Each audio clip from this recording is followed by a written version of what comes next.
learned by him, the Talmidei Baal Shem, the students that actually learned by the Baal Shem Tov for a certain period of time, or at least spent some time with him. If you ask them about the behavior of the Baal Shem Tov, how did the Baal Shem Tov daven, for example? How did he pray? Did he pray with a lot of emotions? Did he pray with a lot of excitement? Did he pray very cerebrally and very meditatively? Did he dance? Was he quiet? Was he loud? What was his posture, and how did he walk and be in this world? It's fascinating that every student of the Baal Shem Tov talks about this great person in a different way. And it means, not only does it mean because the Baal Shem Tov was an alive person, and sometimes there were moments, like the Baal Shem Tov himself said that there's never two prayers that a person prays that are the same. So every single moment, if you're alive, sometimes you're feeling one way, sometimes you're feeling another way. Sometimes you're davening with a lot of dveikus, a lot of connectivity, and sometimes you're davening with moichin dekatlis, with constricted mind. And every single moment, every single day, every single hour, and every single moment really is, if you're truly alive, there's no description of how you're going to be experiencing life. But there's something deeper. We're talking about neshama klolis, talking about general souls, these wholesome souls that are connected to the souls of all of Klal Yisrael and Nasi, that are connected to all the people of Israel, that neshamas pratim, neshamas, specific neshamas, are connected to this neshama klolis, to this general soul. Every student, and certainly if they're a student in a really deep way, that's really connected to their Rebbe, will understand their teacher and translate their teacher in their own particular way. And that's why if you look at the students of the Baal Shem Tov themselves, you see that the students of the Baal Shem Tov, each one describes and teaches over and gives over the teachings of the Baal Shem Tov in a very different way. For example, before we get to the Maggid of Mezritch, who was the primary student of the Baal Shem Tov, the Reb Pinchas HaKaretz, for example, Reb Pinchas Karetzer.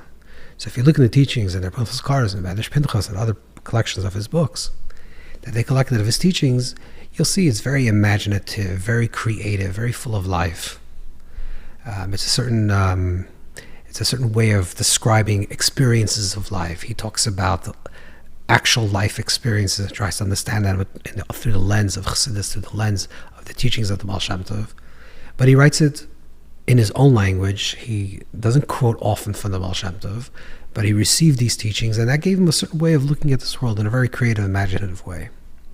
If you look by contrast, for example, the grandson of the Baal Shem Tov, the Degel Machne Ephraim, or for that matter also in his other great student, the Toldos Yaakov Yosef Polnoi, you'll see a lot that they quote. They're quoting teachings from either from the grandfather or from his teacher. And the Shamaiti B'Boyer, I heard from my master, I heard from my teacher, or Shamaiti Adoni Avizikni, I heard from my grandfather this teaching. And there's a lot of mishalim, there's a lot of metaphors, there's a lot of examples of ideas, very deep Torah, and the teachings come through in a certain way, and it's not in their own language, but they're quoting the names of their teacher, and it's different. It's very different than Pinchas Karetz. And then, for example, if you look at the Mar Naim from Rachman Shnabler, who's also a student from the Baal Shem Tov, but also connected to the Magid, you'll see that he speaks about a very high level of, it's very deep, refined levels of avodah, of spiritual practice, of different type of practices that he received from the teachings of the Baal Shem Tov, from his master, and he quotes the Baal Shem Tov about very complicated issues, that how a person has to live their life, and very deep teachings in a way of practice. Then if you look at Michael Zlotchever, who was another student of the Baal Shem Tov, and which is another great student of the Baal Shem Tov. It doesn't have such a hemshech, doesn't have such a continuation. It's more about dveikus and kedusha, about connectivity and feeling connected, and about kedusha and living a holy life. And so each one is describing the Baal Shem Tov in a different way. If we want to understand a little bit the teachings of the Magid, just to a very general idea, a fundamental teaching of the Torah Magid, the teachings of the Magid, is the concept of Ayin. And I would say, just to make it a little bit more clear, if the Baal Shem Tov, the teachings of the Baal Shem Tov is very much about the Yesh, the fullness of existence, and the experience of the existence, and how to eat, and how to live, and how to smile, and how to be present, The teachings of the Magid are very cerebral and very refined and very much connected to the level of Ayin, of the nothingness, of the emptiness of things. And this in itself, we'll discuss this a little bit further, but this in itself is kind of perplexing to the mind, at least for someone that's observing this, because usually a student is usually, you see that in the teachings of the student, a very clear continuation from the teachings of his master, from his Rebbe, and the connection between the Magid and the Baal Shem Tov. Of course, the Magid was the primary student of the Baal Shem Tov, the most important student of the Baal Shem Tov, and he had the Hemshech, and most Hasidic dynasties come from the teachings of the Magid and his students. But their relationship is something that we have to understand a little bit, at least, again, according to our estimation, our understanding. So the Baal Shem, the Magid, the Baal Shem Tov passes away in Tov Kuf Chaf, which is 1760, and the Magid becomes the primary student or the primary disseminator of the teachings of the Baal Shem Tov, and he's a Rebbe, he's a teacher for about 12 years, till Tov Kuf Lamed Gimel, which is 1762. And the story how the Magid is the one that has all the great students, and from the Magid a lot of Hasidic dynasties arise and teach from the students of the Magid. The narrative, the way it's brought in Shivchei Baal Shem, whether this text is authentic or not, but certainly certain parts are, the way the story is brought down in Shivchei Baal Shem is that there's a legend. The story is always connected to how the students met their teacher, how the teacher met the student. And the story of what the Magid is that the Magid was a very brilliant scholar, a huge Talmud Chacham, a huge Gaon, a huge genius, a great scholar. And he was also, before he met the Baal Shem Tov, he also practiced the old form of Chassidus, the old form of piety, which was more connected to Chassidic Ashkenaz, to the early Ashkenazic pious ones that goes back almost to the 10, 1100s, to Yehuda Chassid and Shmuel Gurmaiza and the Baal Arkech and all the great scholars that lived at that period of time in Germany, which was a practice of inflicting pain to your body and a lot of fasting and a lot of mortifying the self and fighting against your nature in order to have some type of transcendence of this world. And he was a chassid of the old kind. A lot of segufim and taneis, and a lot of painting the body, a lot of fasting. And the Baal Shem Tov, the Magid, some say he was a student of the Bnei Yeshua, that the Magid was very frail. It was because it was fasting and only segufim, or that's his nature. It's hard to know, but certainly he was very frail, and he was also he limped, and he had issues with his physically and his health. So physically he was not well, and spiritually he was painting himself. He was fighting with himself, and that was his practice. That was his spiritual practice. And the story is that someone convinced him to go meet the Baal Shem Tov. The Baal Shem Tov reached out to him, but the Magid comes to the Baal Shem, and when the Magid comes to the Baal Shem, he comes to his teacher in Mezritch. Comes to his Rebbe, who will become eventually his Rebbe, and he spends time with him. And over Shabbos, the Baal Shem Tov is asking very strange questions that he doesn't understand about his horse and other similar things about politics. He doesn't really understand what the Baal Shem Tov wants from him. But he's coming to the Baal Shem Tov, as the Baal Shem is known also as a healer of the body and a healer of the soul. And he's coming for both types of healing. He also seems to have some type of event that he speaks about later in his life. The Magid himself mentions this, that he saw something that he didn't want to see. Because of that, he threw up, and he had a lot of pain because of it, and he was struggling because of not struggling. He was working on himself to do a tshuva for the things that he saw, and he needed some type of refuah. It seems like some type of healing, and the Baal Shem Tov was not giving it to him, and he was going to leave. And the story is that this is the way it's brought down to Shivchei Baal Shem. That this one of the Talmidim Baal Shem sees the Magid. This person called Yaakov of Anipoli sees the Magid, and he sees that he's like depressed or down, like he has a little bit of marshcher, like a type of depression or downness. He's dispirited. So he walks into the room of the Baal Shem Tov, and he doesn't address the Baal Shem directly, but he's walking around the room, and he says, Zitz te'id amar shcher, there's a Jew that's sitting outside that is dealing with melancholy or some type of depression or downness. And he wants to understand how come the Baal Shem Tov doesn't fulfill the mitzvah of the Haftam Saker. How come the Baal Shem Tov doesn't fulfill the obligation, the mitzvah that you have to love the foreigner? Why isn't the Baal Shem Tov makarvim? Why doesn't he draw him closer? And the story is that the Baal Shem Tov brings him in and tells the Magid that they say that you know how to learn, and he takes out a Priyatz Chaim and he asks him a question to explain this piece from the Ari, and the Magid explains it, and the Baal Shem Tov asks a question, and the Baal Shem Tov says that you're understanding it is on a level of intellect, but you're not understanding the Shama, you're not understanding the spirit of the text. And the Magid asks the Baal Shem Tov to say it, and the way the Magid describes this years later is that when the Baal Shem Tov started speaking and started reading the text of Priyatz Chaim, the teachings of the Holy Ari, the whole room became lit. The whole room became illuminated, and everything that he spoke about, all the spiritual worlds and inner worlds that he was speaking about, became alive. He saw the aliveness of these teachings. It became a real thing, an experiential thing, not just an intellectual thing. And that's when he became Davak. He became connected to the Baal Shem and became his primary student. But you see something that the Baal Shem, that the Magid speaks about, some type of or the way it's given over that he's connected to the world of Mar Shchayr. Of course, we're not talking on a serious level and not on a terrible level, but he was connected to more, drawn to more, not depression, but to more an idea of transcending creation, transcending world, transcending emotions, transcending space.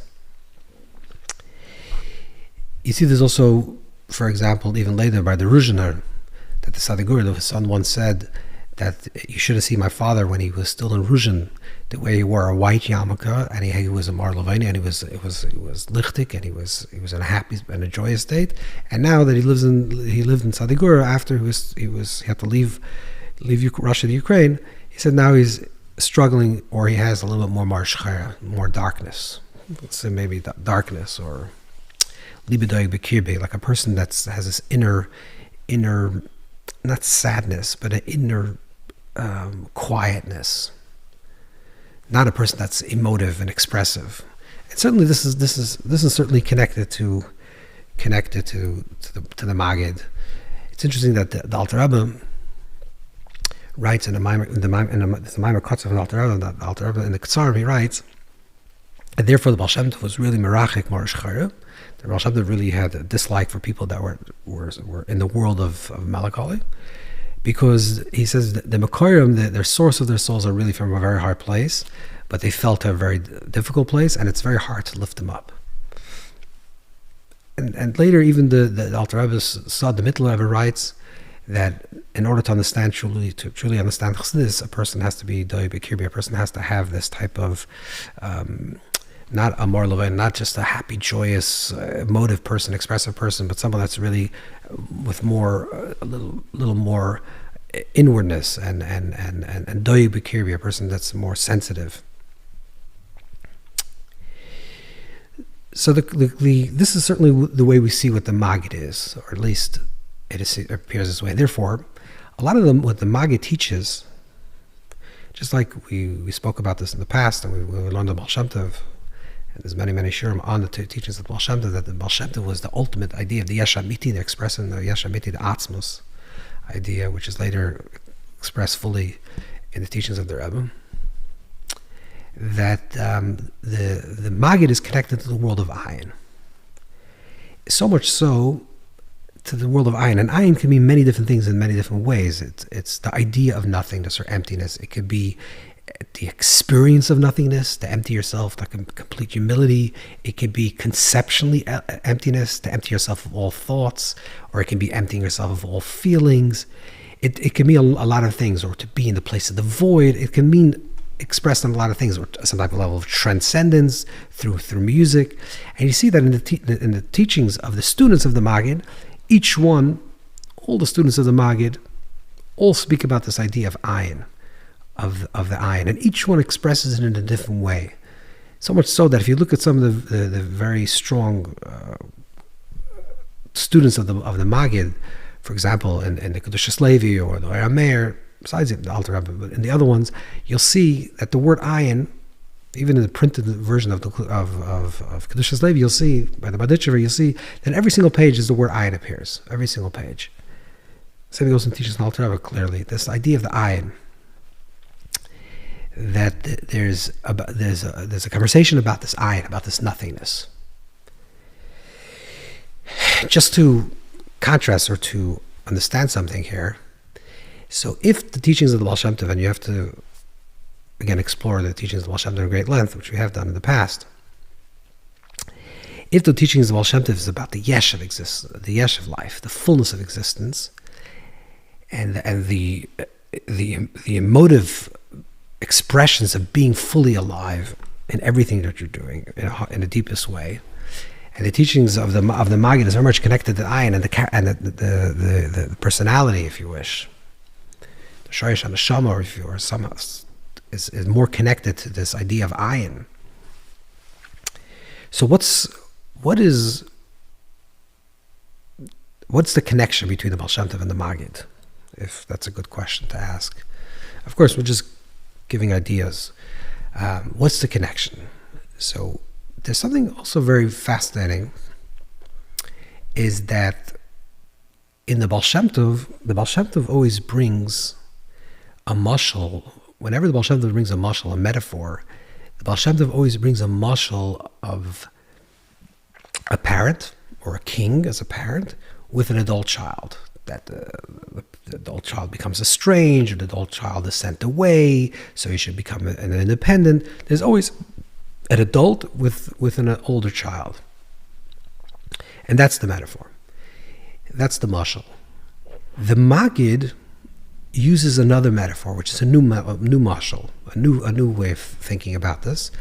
And it's not just a metaphor, but there's something deep about this. A metaphor is that the Magid uses a mashal, and if you look at Maggid of Mezritch, for example, one of the classic books that were written by the students of the Magid, the teachings of the Magid, is that this mashal appears in the first few pages like 5-10 times.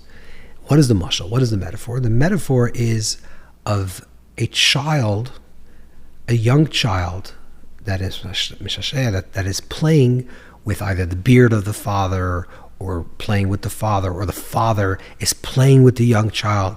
But there's a metaphor that's very prominent, that's used of an adult playing with a child, an adult parent playing with the child, and the joy that comes of playing with the child, or the parent seeing the child doing something, and like a tzipah madamberes, it's like a bird that's speaking, something unusual, something unexpected.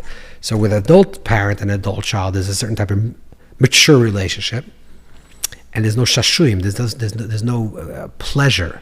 That type of pleasure comes from playing with a young child, that the child is smiling, the child is doing something cute, and that brings great pleasure to the parent, and the parent allows the child to play with them as well. This playfulness, if you wish, if this is the right correct word, this playfulness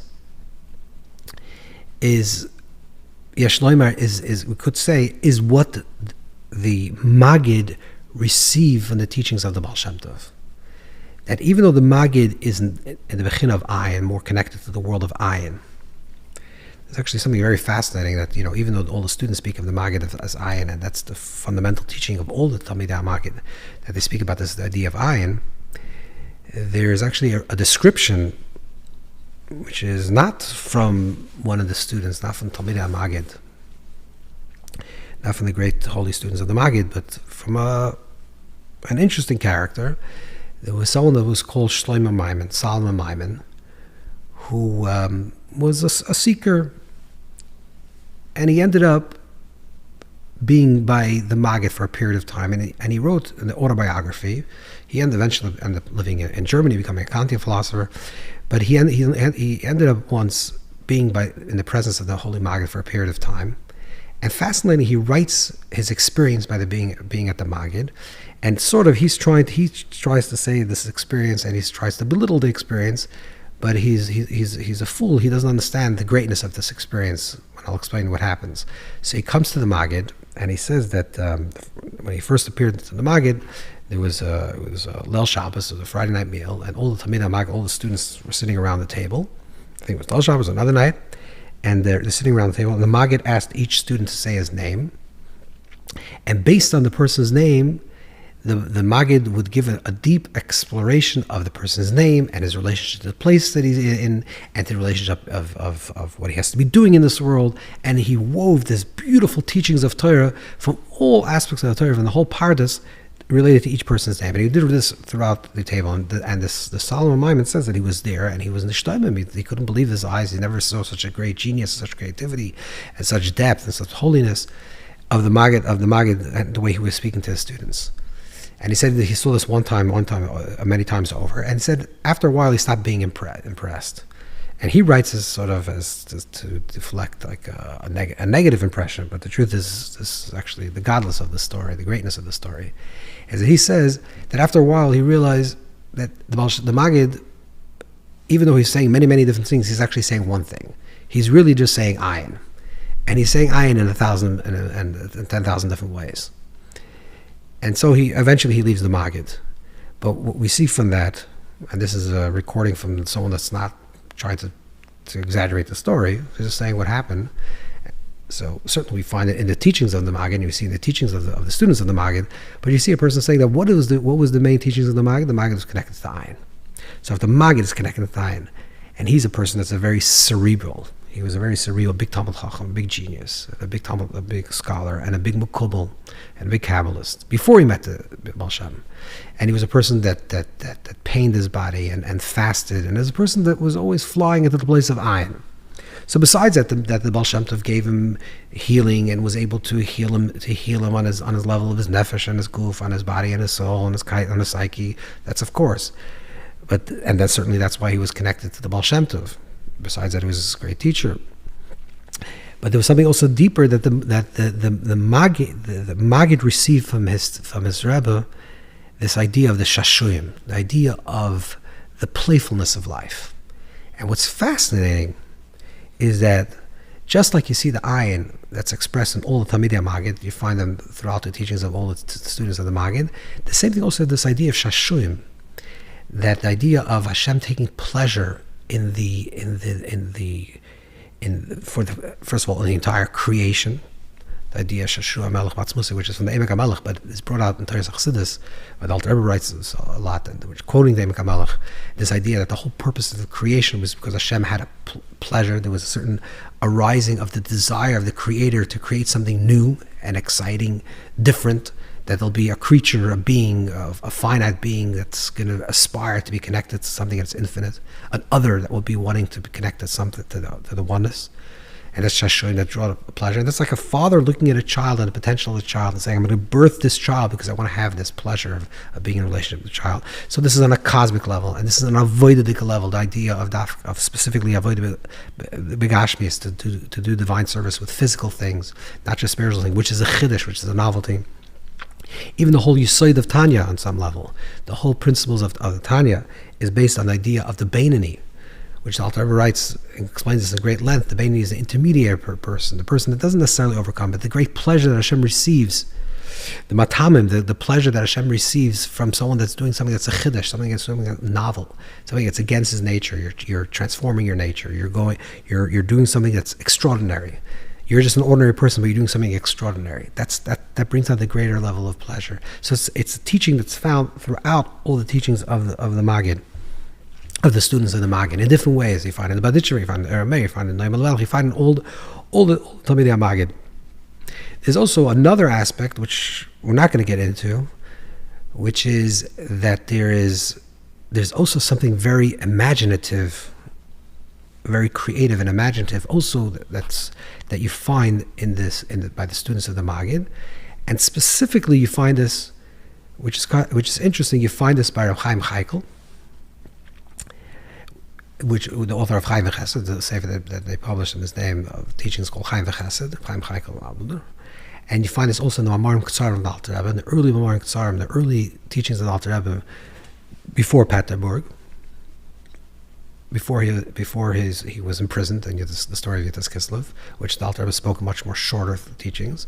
Also very this imaginative, like thinking about different life experiences, like why certain people sing certain songs, and why did certain people colored in why did skin pigmentations in a certain way, and why people from the south and the north are darker or lighter, and why like things just about life. This very imaginative, very about life, and using a lot of Tanakh and a lot of scripture, a lot of Tanakh, and Medrash to wove these beautiful small little teachings, very impactful small teachings. And the same thing you find in Chaim Chaikel.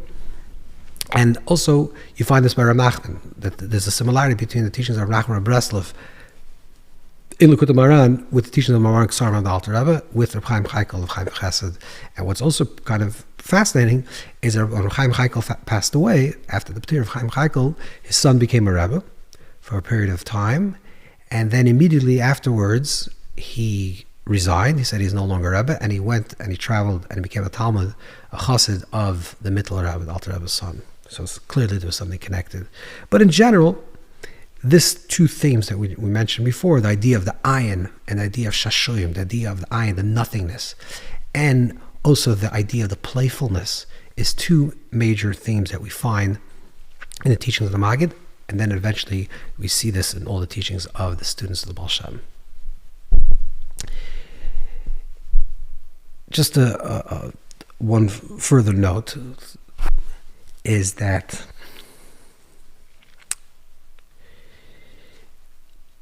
when the Magid was older, and we're not sure exactly why, but the last few years of his life, he left Mezritch. Some say there was a Magefa, there was some type of plague, and he had to leave. Where he ended up living is he went to Anipoli. He went to where Rebbe Zusha and Yehuda Leib HaKohen lived. These are two students of the Magid. Rebbe Zusha of Anipol, the great student of the Magid, the brother of the Melech of Lysansk, and Yehuda Leib HaKohen. Rebbe Zusha and Yehuda Leib HaKohen were very deep chaver, very close companions, and had a very close relationship with the Alter Rebbe. In fact, the Alter Rebbe in the Tanya has askama from Yehuda Leib HaKohen and from Rebbe Zusha.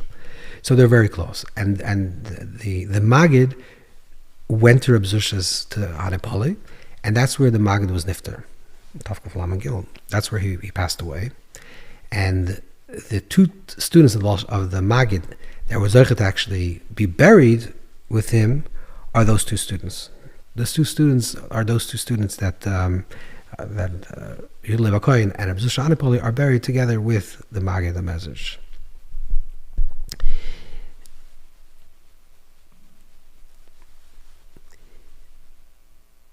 After the Maggid passed away,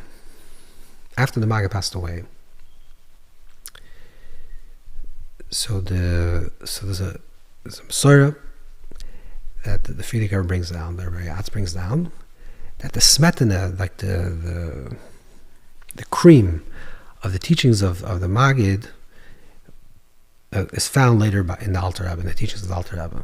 So I want to unpack this idea a little bit, just to explain how this is. Just like we said with the Baal Shem Tov, that there was a Rebbe, and there was a big Rebbe, a big Nasi, and there was a lot of different students, that each one took some oil of the Baal Shem and took it in his direction. And some even took it in a way that they don't even say it's attributed to the Baal Shem Tov. But of course, their whole chayas comes from the Baal Shem, the whole life, the whole way of thinking comes from the Baal Shem, and they draw it into a particular way. The closest teachings that we have, pure teachings from the early students right after the Maggid passed away, from the older students. The Alter Rebbe was a young man, he was in his late 20s when the Maggid passed away. The only clear, the people that, the two great students of the Maggid that continued exactly the path of the Maggid, which God willing, when we learn the Torah of the Maggid, we'll see this type of very edel, very refined, subtle, cerebral, spiritually high level of Torah. Very different than the teachings of the Baal Shem Tov. Again, in the Baal Shem Tov, it's very much about the Yesh, the experience, the fullness in the experience, and the realness of the experience that you're learning. And in the Baal Shem, in the Magid, you have to go to a much more refined, quiet Ayin space to understand this Torah. And it is a Torah of Ayin. Torah of Ayin, a Torah of emptiness and transcendence and subtlety. After the passing of the Magid, the son of the Maggid, Rav Rama Malach, was a Malach. They called him a Malach, an angel, which is obviously the idea of ultimate Ayin, ultimate transcendence. You find that the Alter Rebbe and Reb Zusha and Yehuda Leib HaKohen, these three students, wrote a Ksavis Kashrus, wrote some type of letter that after the Maggid passed away, they're Makasha themselves, they connect themselves with Rav Rama Malach, that he's going to be their Rebbe. He's going to be their teacher, or some type of Rebbe Chaver, but he's going to be their teacher. And that's what happened. Unfortunately, Rav Rama Malach, as Bechin of Ayin, as the idea of Ayin, expired from this world. And he passed away very shortly thereafter, a few years after his father passed away, after the Holy Maggid passed away. And after he passed away, the Alter Rebbe became very connected to Reb Mendel Haradoker, Mendel Vitebsker. And if you look at the Pri-Aretz, which is a sefer of Reb Mendel Vitebsker, you'll see that the same style, the same style that you have in Chesed Avram, which is the sefer that was written by Rav Rama Malach, the same style of these edela, very refined, subtle sichlim, very refined forms of intellect, of high level of spirituality, but a very subtle, and you need a certain sensitivity and a transcendence and a quietness to enter into that world. That same type of Torah is printed in Pri-Aretz. Pri-Aretz is a very, very, very edel sefer, very, very, very subtle sefer, very, very subtle text. It's not what you read. You have to read it and read and read, and then you'll understand it. It's a very subtle text. And the Alter Rebbe became Dovik.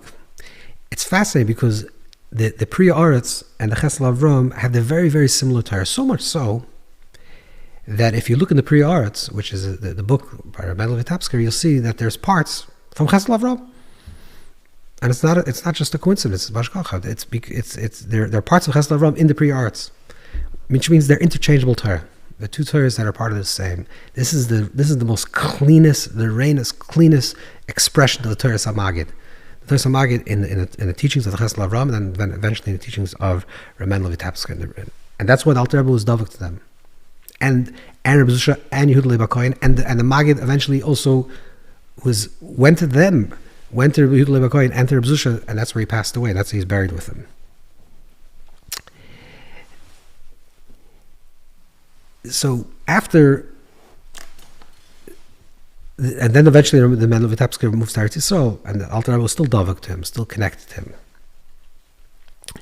So the relationship then is interesting. What's the relationship between the Alter Rebbe and Reb Mendel Vitebsker? So it seems more that it was more like not almost like a chassid and a Rebbe, but maybe a chassid and a tzaddik, or a Talmud and a Rav. But in the Sichas, there was once a Sicha in Tafsham Amalef, and also later in Chastar Tafsham Ches. The Rebbe says that maybe Reb Mendel was also like a kind of Rebbe to the Alter Rebbe, one of the Rebbes, just like the Magid was a Rebbe to Alter Rebbe, but maybe Derech Maiver, like it passed through him. And what's also fascinating and interesting, is that in the Madura Kama, the original version, the first version of the Tanya, the way the Tanya was written, so there was a Kedama, there's a beginning, or there's a Sharblat in the page, and it's written in Melukim V'Sforim V'Soifim, which is the language, the version that we have as well, which means it's a collection from writers and scribes. V'Ktsas Remazim L'Chachim V'Igeres HaKodesh Maruseno Sheberes HaKodesh. And also there are some letters, some teachings, some wise words from my teachers in Eretz HaKodesh. And some of these teachings I also heard from my teachers when they were here. So he's saying this form is Soifim, who is a Soifim, which is the Baal Shem Tov, the Magid, and also for Reb Mendel Vitebsker. And in fact, if you look through the pre-arts, if you're not to see, you'll see a lot of Yesodus in Chassidus, in Chabad, and the teachings of the Alter Rebbe, is already found in pre-arts. Like, for example, the famous one of Chelek Al Mal Mamash, but a lot of other things are found in the pre-arts. This style continued of the teachings of the Magid through Chesed Avram, through the Avram Malach, and then through Rebbe DovBer, and then through the Alter Rebbe. The first, there's a Lange Brief, there's a famous letter, long letter that the Friedrich Rebbe wrote, the Rebbe Yatz wrote, explaining the Shoshelas, the beginning of Teres Chassidus Chabad, and he writes that the first Chassid of the Alter Rebbe was a Jew that was a Talmud of Rebbe DovBer, and he was trying to understand the teachings of Rebbe Mendel, and the Alter Rebbe was the one that was able to help him to decipher, to understand these texts. And because the Alter Rebbe was the one that was able to help him decipher the text of Rebbe DovBer, after Rebbe DovBer passed away, this person became a chassid of the Alter Rebbe. And what did the Alter Rebbe do? The Alter Rebbe took the Torah Ayin, this teachings of Ayin, and then expressed it in the eyes first before in the Mamar Mitzarm in a very creative way, and then later the Torah Chassidus Chabad, which became an elaboration of this idea. And that's why you find also the sometimes the Alter Rebbe uses a very, very similar language to things that you find only in the Chesed Avram. Sometimes when he talks about spheres, and the Alter Rebbe writes that the spheres, for example, are sichlim, or like refined forms of intelligence. This is a big teaching in the beginning of the Bereshis by the Chesed Avram, by the Rebbe Avraham Malach. So B'kitzer, in short, just to make this clear, in the coming weeks, God willing, we'll do this on Shabbos, and then we'll try to say some of the Nekudas over the main points that were said. That we're going to learn the Torah Magid, the teachings of the Torah Magid, from inside. We're going to read the text from inside, at least as much as we can, and to unveil these high levels of teachings. And unfortunately, for whatever reason, because the Magid had all these disciples and all these Talmidei Magid became their own Rebbes and started their own dynasties. So the teachings of the Magid, just like the teachings of Baal Shem Tov, but already we've done this in the past, the teachings of Baal Shem Tov, this is almost like a mes mitzvah. This is almost like the Yehuda Chassid writes in Sefer Chassidim that if there's a certain text, like Gemara, that people don't learn, and you learn it, there's a special mitzvah to do that. It's like a special mitzvah to connect. So we're going to learn the Torah Magid, to understand the subtlety of the Ayin, and to see the Shashuyim, to see the real joy and the pleasure, and eventually the Shashuyim in Limud HaTorah, to learn Torah Lishma with the Shashuyim, with the Dveikus, and Shashuyim with pleasure and with connectivity. So Be'ez Hashem will start, and hopefully this was just a Kedama, this is just an introduction to the teachings of the Magid. So again, if the Baal Shem Tov is the Yesh, the Magid is the Ayin, and we have to understand the Ayin and to get a little bit deeper into this Torah's Ayin. All right, we'll continue Be'ez Hashem.